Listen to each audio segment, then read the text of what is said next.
And so Psalm 6, as you look out on the same scene, again recorded on Sunday morning, I noticed as I was starting to film this that straight ahead down on the fairway there was a group of about 6 deer that had gathered out there. So maybe they were listening to what I was sharing. In fact, there's stories of how St. Francis said that he was called not only to preach to people, but also to preach to animals. And there's stories of him quite literally doing that very thing. Our psalm today is Psalm 6. And in the Hebrew, many psalms include information about what kind of instruments were to be used. And with this psalm, it talks about how to the leader with stringed instruments. And so as you hear this one, obviously we have some of the sounds of what's going on outside with the flowers, the birds, and probably hear a few cars driving up the road by us here too. But just imagine maybe a string quartet playing in the background of this. So Psalm 6.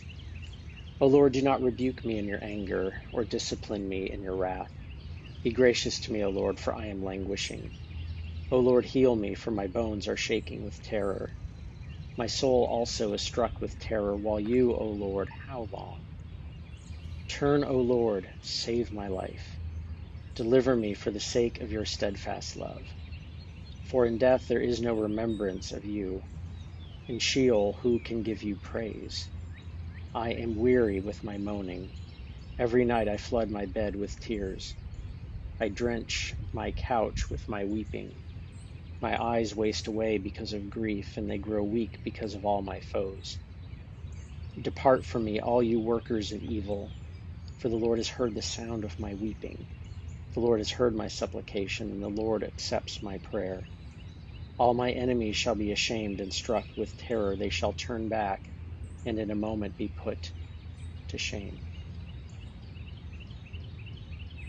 This is what is known as a psalm of lament.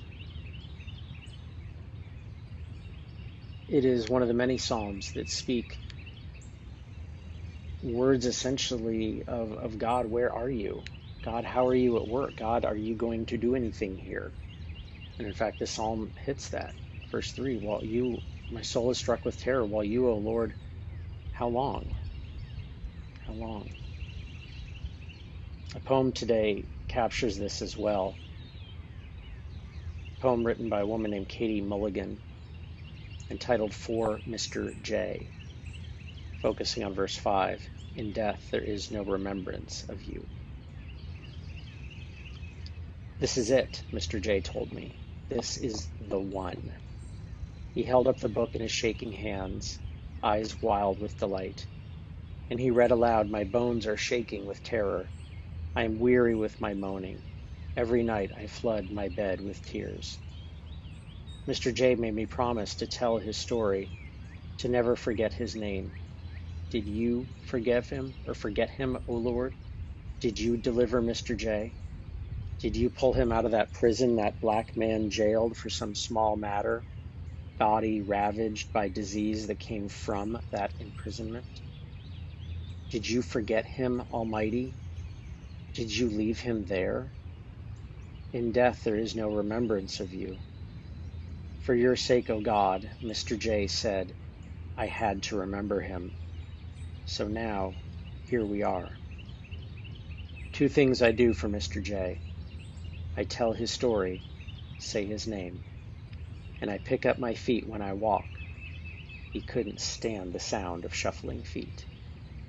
For Mr. J, I sing this psalm again. For Mr. J, O God, you live another day. But for how long, O Lord? It's a powerful word, powerful poem by Miss Mulligan, as it wrestles deeply with those questions that we've all asked at points in life. Why? How? When? And even in this time right now with the coronavirus and questions that are out there of, okay, How is God going to do something in this? Where is God? Why is this happening? It is not an unfaithful response to lift those questions to God. We may not get answers.